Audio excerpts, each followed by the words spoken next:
Nagyod ang pigiri. Grabe gasto no. Kabot yun sa 80,000. Sulod sa hapit isa ka bulan.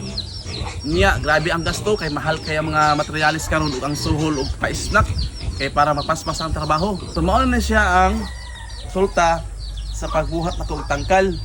Tana ba ngano daw tag-as ang akong tangkal, taas ang iyang size sa tangkal. Unang-una dili ni siya patining kun dili farrowing ni siya, farrowing pin.